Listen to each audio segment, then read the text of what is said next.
Okay, Assalamualaikum warahmatullahi wabarakatuh. So, dear students, this video will now continue on another two topics of pathological disease under the lecture slides for circulatory disturbances 2. So, the next two topics are gangrene and edema, which I think is maybe quite common to you guys. Okay, so we continue in gangrene. So gangrene, it's a clinical condition in which extensive tissue necrosis is complicated to a variable degree by secondary bacterial infection. So gangrene ni maknanya dia adalah tissue necrosis, okay, tissue necrosis, but dia complicated lagi because dia adalah secondary bacterial infection. So dia complicated sikit. So there are three types of gangrene, which is the dry gangrene, the wet gangrene, and also the gas gangrene. So you could see dekat slide number 17 ni ada gambar. There's a picture of gangrene. Okay, so when you can see this picture, there's in this picture there's gangrenous tissue.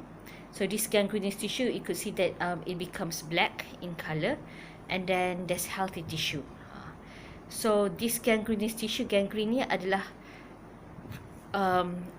dia sebab tissue necrosis, and dia complicated lagi because dia ada berlakunya secondary bacterial infection. And gangrene is very dangerous, bahaya, because it can cause cell death, yang mana ia boleh membawa kepada kena potong kaki ke, kalau there's gangrene dekat kaki kan, so kena potong. So sometimes gangrene ni dia adalah result daripada orang yang ada diabetes kan, diabetes ke apa, yang diabetes yang tahap kronik, mungkin tahap kronik kan, so it can cause gangrene lah. Okay, dia macam tissue death, cell death macam tu, sebab dia dah ada very complicated bacterial infection. Okay, so there are three types of gangrene: dry gangrene, wet gangrene, and gas gangrene. So kita masuk dry gangrene. Okay, so dry gangrene ni sebab dia apa? Dia berlaku dekat extremities. Dia adalah result of ischemic coagulative necrosis of tissue due to arterial obstruction. So necrotic, so there's a picture here. Kita boleh nampak dekat area yang the necrotic area tu, ataupun area yang berlakunya necrosis dekat tissue tu, they appear black, dry, shriveled, and sharply demarcated. Okay, so kita nampak lah yang dia dry, dia macam dry, kering kan. Nampaklah gangrene tu dia dry, macam kering. Okay, so treatment dia adalah, apa treatment dia? Surgical removal of the dead tissue. Adalah treatment untuk dry gangrene. Surgical removal of the dead tissue. Okay, kalau wet gangrene pula, dia adalah result from severe bacterial infection superimposed with necrosis. And it occurs in the extremities and also internal organ, example intestine. So acute inflammation and also growth of the invading bacteria at the necrotic area tu will become swollen and also reddish black. So you boleh tengok gambar, ada gambar dalam slide ni, slide wet gangrene ni. Okay, so there's acute inflammation and also growth of the invading bacteria. So di mana the necrotic area tu dia become swollen, bengkak. Nampak kan? Nampak tak? Tangan. Ni tangan orang kan? So tangan ni kita nampak bengkak, dan dia swollen, and then dia reddish black. Dia warna kemerah-merahan, gelap hitam kan? Dia reddish black. So kenapa benda ni? So wet gangrene ni dia characterized by extensive liquefaction of dead tissue. Wet. So nampaklah beza. Dry gangrene tadi dia dia black, dia dry kan, macam nampak macam dry, shriveled, sharp. Kalau wet ni pula dia tempat yang necrotic area, tempat yang berlakunya ni tissue necrosis tu, dia swollen, dia reddish black, dia nampak wet lah, wet. Macam tu lah kan. Itu agak yang dipanggil tu dry gangrene, yang ni pun wet gangrene. Dia taklah nak kata basah, tapi dia nampak dia tak dry lah, kan, dia tak dry, dia tak dry, dan dia nampak wet lah. Okay, so wet gangrene is a spreading necrotizing inflammation. and it's very difficult to treat with surgical. Okay. Orang yang ada wet gangrene ni dia ada bacterial fermentation, so biasanya it produce a foul odor. Foul odor maknanya bau yang sedikit busuk lah. Lepas tu the type of bacteria yang ada dekat wet gangrene ni dia varies lah with the site. Maknanya ada banyak jenis bakteria lah. Okay, itu wet gangrene. Kita pergi pula kepada gas gangrene. Gas gangrene ni dia adalah wound. It's a wound infection caused by Clostridium perfringens and other Clostridial species. So gas gangrene ni bakteria yang cause dia adalah Clostridium perfringens. So dia adalah characterized by extensive necrosis of tissue and production of gas by fermentive action of the bacteria. So dia punya appearance yang gas gangrene ni dia campuran wet gangrene campur presence of gas in the tissue. So maknanya kalau kat gambar dan slide ni nampak macam ada gelembung-gelembung kan. So gelembung-gelembung ni sebenarnya adalah gas. Sebenarnya there are lots of pictures yang saya jumpa dalam yang saya cari-cari lah dalam internet kan. There's lots of gas gangrene pictures, but the appearance is very very gross sampai saya pun tak sanggup nak letak dalam slide because the appearance is very gross. Dia wet gangrene, I mean you guys pun boleh google ataupun you can just imagine.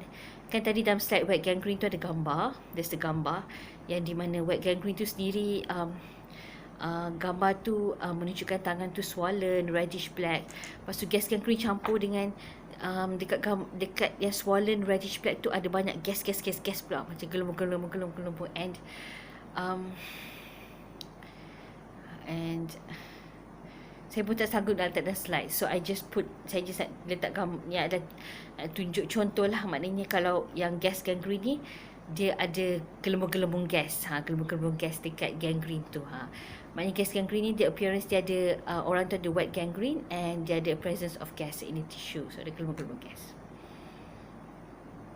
And for gas gangrene ni, the gas may seen on soft tissue x-ray, maknanya bila buat x-ray tu nampak lah gas tu, and the mortality rate is high. Okay, so itulah for the topic of gangrene. So ada 3 jenis: dry gangrene, wet gangrene, and also gas gangrene. So let's continue with the next topic, which is on edema. Okay, so edema ni adalah last pathological punya disease lah under the topic for circulatory disturbances. Okay, so what is actually edema? So edema ni dia adalah abnormal accumulation of fluid in the interstitium which are located beneath the skin or in one or more body cavities. Okay, so maknanya edema ni adalah abnormal accumulation of fluid. Maknanya accumulation of air lah, abnormal. Okay, dia dekat mana? Interstitium which are located beneath the skin. Okay, clinical evidence dia apa? Presence of pitting. Pitting. So pitting ni apa? Okay, dalam gambar ni nampak tak? Dalam slide ni ada gambar. So ada kaki orang ni, gambar kaki orang. So maknanya bila kita letak tangan, letak jari kita kan, kita letak finger pressure, kita letak pressure kat jari kita. So pitting ni lah kita nampak dia macam ada depression dalam skin. Okay, so bila ada depression dalam skin, ada presence of pitting, maknanya there's a presence of edema lah. Okay, jadi kata presence of pitting, the ability to produce a depression of pit in the skin by sustained finger pressure. So ini contohlah, maknanya ada kaki, you ambil finger, you apply finger pressure. Lepas tu bila ada macam ni kan, nampak tak bila orang ni dia letak jari dia, so dia letak pressure kan, dia letak pressure, dia ada finger pressure, so nampak macam ada lubang, macam ada bulat ni kan, lubang bulat. So benda itulah kita panggil presence of pitting. Maknanya adalah berlakunya depression of pit in the skin yang menunjukkan there is the presence of edema lah. So edema ni sendiri there are 2 types, okay, which is the localized edema and the generalized edema. So apa dia?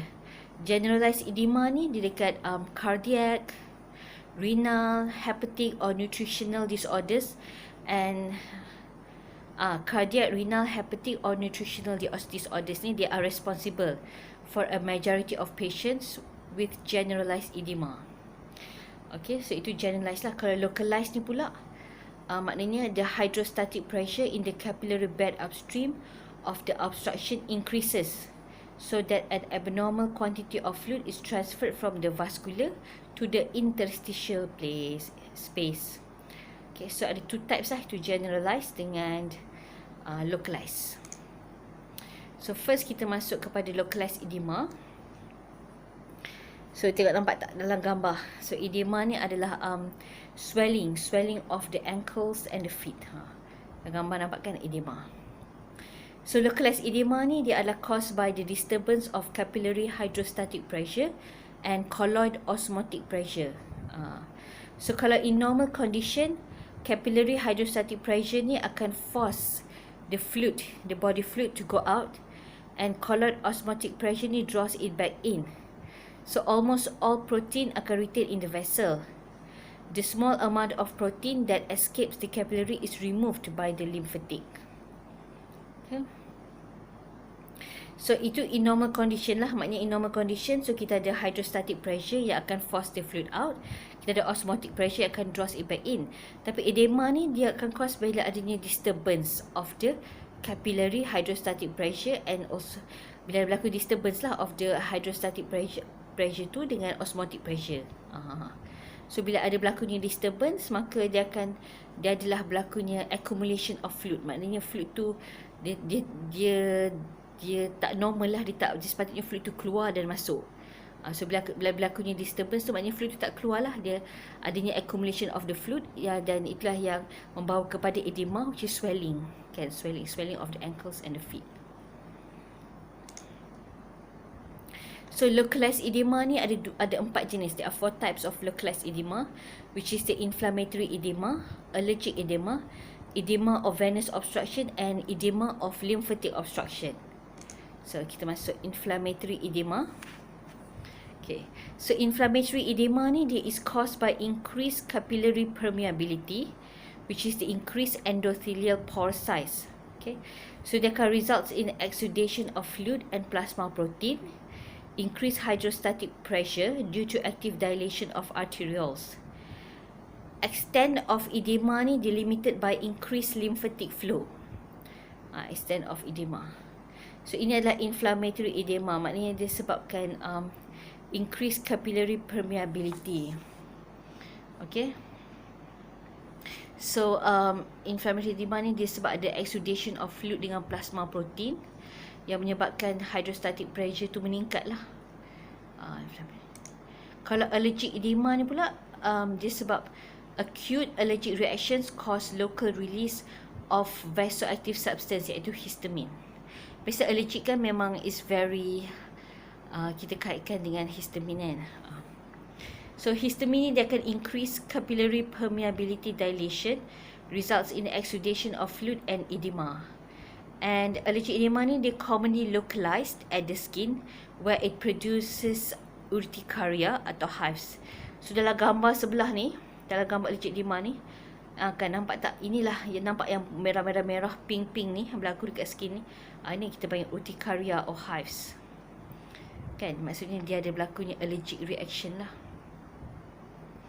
So biasanya allergic edema ni dia biasanya delocalized dekat skin. So that's why dia under localized edema, sebab dia adalah setempat, biasanya localized dekat skin lah. Okay, the third type for localized edema adalah edema of venous obstruction. Okay, when there is an obstruction of the vein that occurs, it can cause complete failure of venous drainage. Dia boleh cause complete failure of venous drainage. Failure of venous drainage ni pula will cause increase of hydrostatic pressure and capillary rupture, which will then cause further edema and hemorrhage. Maknanya boleh juga berlaku pendarahan lah,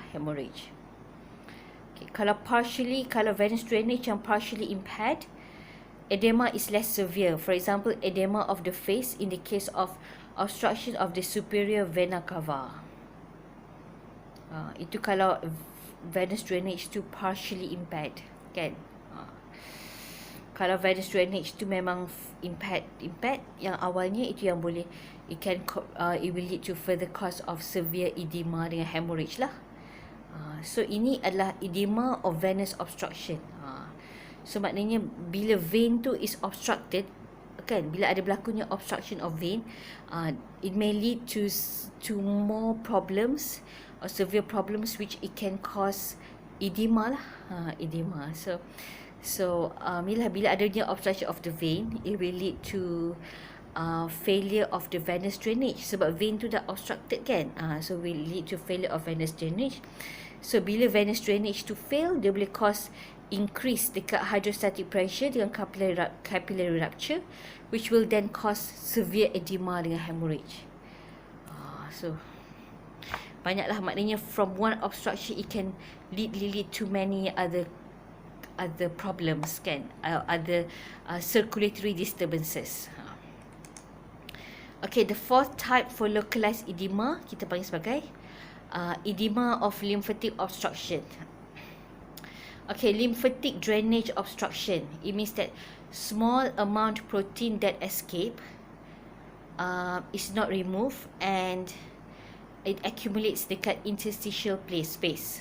Itu lymphatic drainage obstruction lah. Maknanya small amount of protein yang sepatutnya escape, dia not remove, kan, sepatutnya remove, they are not removed, and they accumulate at the interstitial space. It can cause lah lymphatic drainage obstruction.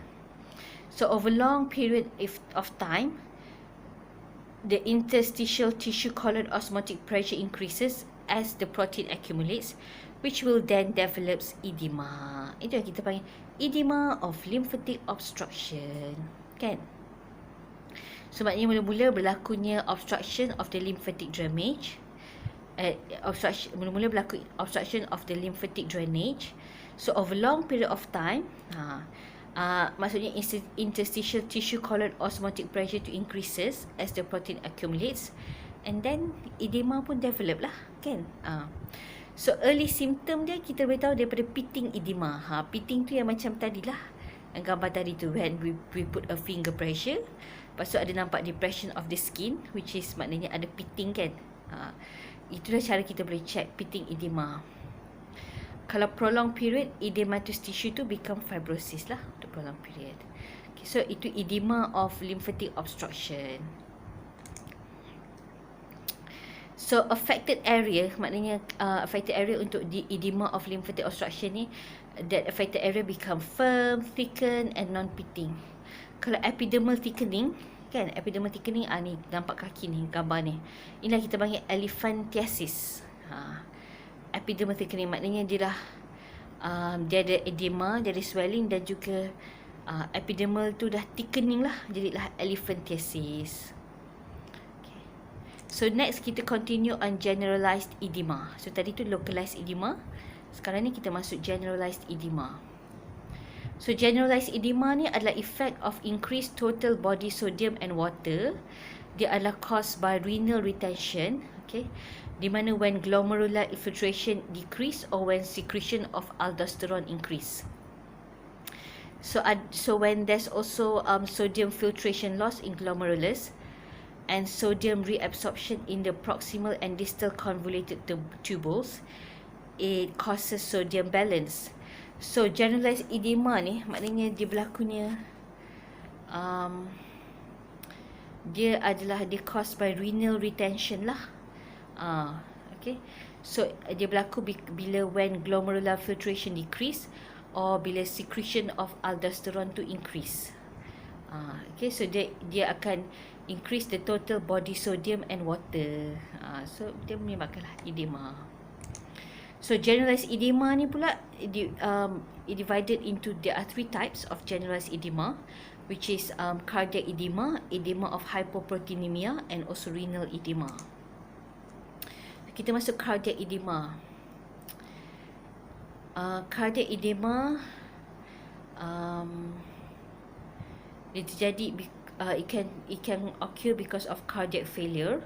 So cardiac failure maknanya diminished left ventricular output. It leads to decreased glomerular filtration, pressure, and stimulates juxtaglomerular apparatus to secrete renin. Renin ni pula dia akan increase the aldosterone production. Okay, so bila aldosterone production increase, it will lead to retention of sodium and water, and it causes lah generalized edema. So there's a picture in this slide for cardiac edema. So in this picture, there's two legs. So you want to show that, okay, you could see the leg on the left is actually a normal leg, and the leg on the right, where you can see that there's two lines on the red, it means that, and you can see that there's swelling occurring in the leg. So it means that this leg means that there is edema going on. Okay, so generalized edema. So cardiac edema ni maknanya it happens because of cardiac failure.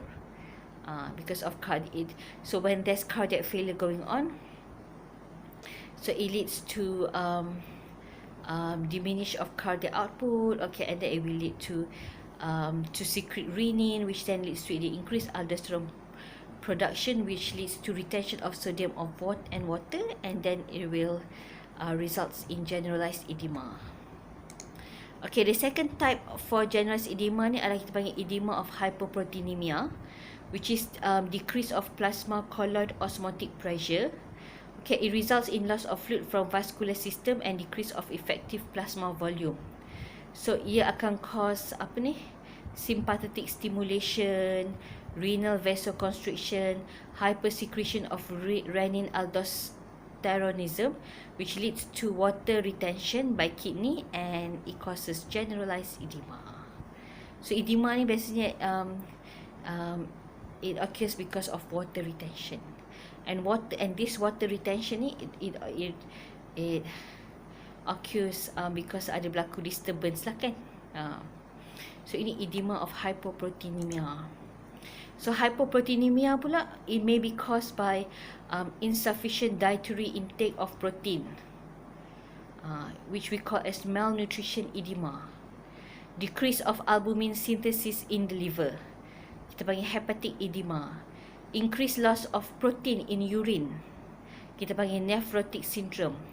Loss from intestine, kita panggil protein losing enteropathy. So these are the causes that causes hypoproteinemia. Hypo ni tak cukup lah, kan, tak cukup protein, hypoproteinemia. Okay, so the third type for generalized edema is the renal edema. Okay, so acute glomerulonephritis, kan, acute glomerulonephritis ni dia berlaku dekat renal. It causes mild edema, okay, where the glomerular filtration decrease. Okay, renal edema ni dia punya salah satu symptoms dia adalah dia berlaku surrounding the eyes. Okay, renal disease associated with protein. Renal disease ni dia associated with protein loss in urine. So bila ada protein loss in urine, it leads to nephrotic syndrome. And this nephrotic syndrome leads to hypoproteinemia, which then leads to massive edema. So kat slide ni nampak picture, ni gambar orang. So you can nampak ada edema dekat mata dia. Nampak tak mata dia? Macam ada, ini sebenarnya panggil periorbital edema. Okay, dia macam ada bengkak sekeliling mata dia lah. Ada swelling surrounding the eyes. So ada edema surrounding the eyes. Dia ada puffy pale face, and then the lips may be swollen. So ini adalah symptoms untuk orang yang ada renal edema. So symptoms tu nampak dekat muka orang tu lah. Okay, so and that's all for the topic of edema. So thank you. So that's all for the topic of edema, and that's all for the lecture for circulatory disturbances. Okay, so so I hope you guys can get some points or capture some points from this lecture of circulatory disturbances, where there are 8 pathological disease. Okay, and I'm sorry again.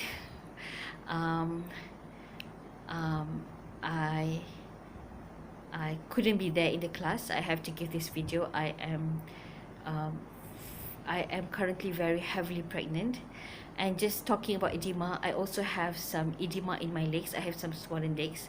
I mean, maybe it's due to that I'm in my very late stage of pregnancy, and I'm currently carrying a very I'm currently I think my baby's a bit heavy, maybe carrying a baby which is in the late stage of pregnancy can also causes fluid retention in the legs.